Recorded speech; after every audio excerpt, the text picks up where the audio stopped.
ഈ തോട്ടം തൊഴിലാളികളുടെ ജീവിത നിലവാരം മെച്ചപ്പെടുത്താനുള്ള ശ്രമം ആരംഭിച്ചിരിക്കുകയാണ് ഇടുക്കിയിലെ മലങ്കര എസ്റ്റേറ്റ്. മലങ്കര ഗ്രൂപ്പിന് കീഴിലുള്ള പെൻഷറസ്റ്റ് എസ്റ്റേറ്റിലാണ് പഴയ ലയങ്ങൾ ഒഴിവാക്കി ആധുനിക സൗകര്യങ്ങളോട് കൂടിയ ലയങ്ങൾ തൊഴിലാളികൾക്കായി നിർമ്മിച്ചു നൽകുന്നത്. സർക്കാരിന്റെ സബ്സിഡി കൂടി ലഭ്യമാക്കിയാണ് പുതിയ ലയങ്ങളുടെ നിർമ്മാണം. ഇടുക്കി ജില്ലയിലെ നൂറുകണക്കിനായ തോട്ടം തൊഴിലാളികളുടെ ഒറ്റമുറി ലയങ്ങളിലെ ദുരിത ജീവിതത്തിൻ്റെ കാഴ്ചകൾ പല ആവർത്തി നമ്മൾ പറഞ്ഞിട്ടുണ്ട്, പലതവണ കേട്ടിട്ടുമുണ്ട്. എന്നാൽ ഇവിടെ കഥ മാറുകയാണ്. മികച്ച നിലവാരമുള്ള ജീവിത ചുറ്റുപാടിലേക്ക് അവർ പാർക്കാൻ ഒരുങ്ങുകയാണ്.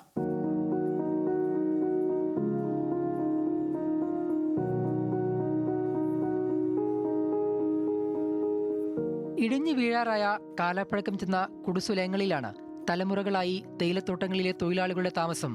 ദൈന്യത നിറഞ്ഞ ആ ജീവിത സാഹചര്യങ്ങൾ ഇവിടെ പറയാൻ ഒരുങ്ങുകയാണ് ഇടുക്കി മലങ്കര എസ്റ്റേറ്റിന് കീഴിലുള്ള പെൻഷനർസ്റ്റ് എസ്റ്റേറ്റ് തൊഴിലാളികൾ. ബൊണാമയ്ക്ക് സമീപമാണ് സർക്കാർ സബ്സിഡിയോടെ പുതിയ ലയങ്ങൾ എസ്റ്റേറ്റ് ഉടമകൾ നിർമ്മിച്ചു തുടങ്ങിയിരിക്കുന്നത്. ഒരേ നിലയിൽ അടുക്കുകളായി നിർമ്മിച്ച മുറികളായിരുന്നു പഴയ ലയങ്ങളെങ്കിൽ പുതിയയുടെ രൂപത്തിൽ വലിയ മാറ്റം. പ്രായമായവർക്കൊക്കെ പുറത്തൊന്നും പോകണ്ട, അകത്ത് തന്നെ എല്ലാ സൗകര്യങ്ങളോടെ ഞങ്ങളുടെ MD ഞങ്ങൾക്ക് നല്ല വീട് പണിയിച്ച് തന്നിട്ടുണ്ട്. സർക്കാരും സഹായിച്ചു. സർക്കാർ സഹായിച്ചതിനെക്കാട്ടിൽ 2 ഇരട്ടി 3 ഇരട്ടി ഞങ്ങളുടെ MD ഇട്ടിട്ടുണ്ട്. ഇടാൻ പോയിട്ട് 14 ലക്ഷത്തിന് ആ വീട് റെഡിയായി ഞങ്ങൾക്ക് തരാനുള്ള എല്ലാ മിറ്റങ്ങളായാലും എല്ലാ അനുഗ്രഹങ്ങളും ഞങ്ങൾക്ക് ആ വീട്ടിൽ വസതിയോടെ തന്നിട്ടുണ്ട്. ഒരു കുടുംബത്തിന് 2 കിടപ്പുമുറികൾ, അറ്റാച്ച്ഡ് ബാത്റൂം, ഹാൾ, അടുക്കള എന്നിവ ആദ്യ ലയങ്ങളുടെ നിർമ്മാണത്തിന് 1 കോടി രൂപയാണ് മുതൽ മുടക്ക്. ഇതിൽ 12 ലക്ഷം രൂപയാണ് സർക്കാർ സബ്സിഡി. മലങ്കര എസ്റ്റേറ്റ് ഉടമ KJ തോമസ് തന്നെയാണ് ലയങ്ങളുടെ പ്ലാൻ തയ്യാറാക്കിയത്. തീർച്ചയായിട്ടും തൊഴിലാളികൾ എല്ലാവരും വളരെ ഹാപ്പിയാണ്. ഞങ്ങൾ ഇതിനു മുൻപ് തന്നെ ഒരു 5-6 വർഷങ്ങൾക്ക് മുമ്പ് തന്നെ തൊഴിലാളികളുടെ താമസ സൗകര്യം നവീകരിക്കുകയും 2 മുറിയും കിച്ചണും എല്ലാം ഉൾപ്പെടുന്ന ഒരു സംവിധാനം ഒരു 7 ഫാമിലികൾക്ക് തയ്യാറാക്കി കൊടുത്തിരുന്നു. അതിൻ്റെ ഒരു തുടർച്ച എന്ന വണ്ണമാണ് ഇപ്പോൾ ഇതും ചെയ്തിരിക്കുന്നത്. പക്ഷേ ഇത് കുറേ കൂടി മികച്ച രീതിയിലാണ് ചെയ്തിരിക്കുന്നത്.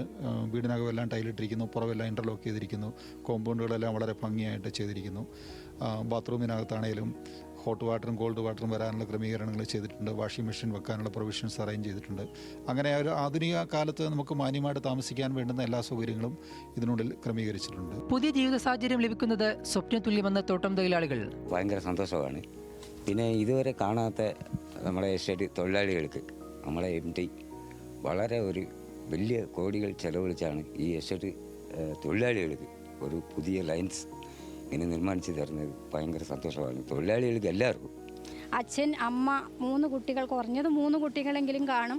അടിസ്ഥാന സൗകര്യങ്ങളൊന്നും തന്നെയില്ല. ഒരു ബെഡ്റൂമിലാണ് ഞങ്ങൾ എല്ലാവരും കഴിയേണ്ടി വന്നത്. അതെല്ലാം മാറി ഇപ്പോൾ സെപ്പറേറ്റ് ആയിട്ട് മുറികളിലൊക്കെ താമസിക്കുവാനുള്ള സൗകര്യം ഞങ്ങൾക്ക് ഒരുക്കി തന്നിട്ടുണ്ട്. സുരക്ഷിതമായ സൗകര്യങ്ങളോട് കൂടിയ പുതിയ ലയങ്ങളിലേക്ക് മാറുമ്പോൾ മറ്റ് എസ്റ്റേറ്റുകളിലെ തൊഴിലാളികൾക്കും ഇതേ സൗകര്യം ഉണ്ടാകട്ടെ എന്നാണ് പെൻഷനർസ് എസ്റ്റേറ്റ് തൊഴിലാളികൾ ആഗ്രഹിക്കുന്നത്. ഇതൊരു പുത്തൻ തുടക്കമാകട്ടെ. നൂറുകണക്കിന് തോട്ടം തൊഴിലാളികളുടെ ജീവിത സാഹചര്യവും ചുറ്റുപാടും മികച്ചതാകട്ടെ. ഇത്തരം സുന്ദര കാഴ്ചകൾ മറ്റ് തോട്ടങ്ങളിലേക്ക് അതിവേഗം പടരട്ടെ. സനൽ ഇളമ്പുച്ചിക്കൊപ്പം ആൽവിൻ തോമസ്, ന്യൂസ് മലയാളം, ഇടുക്കി.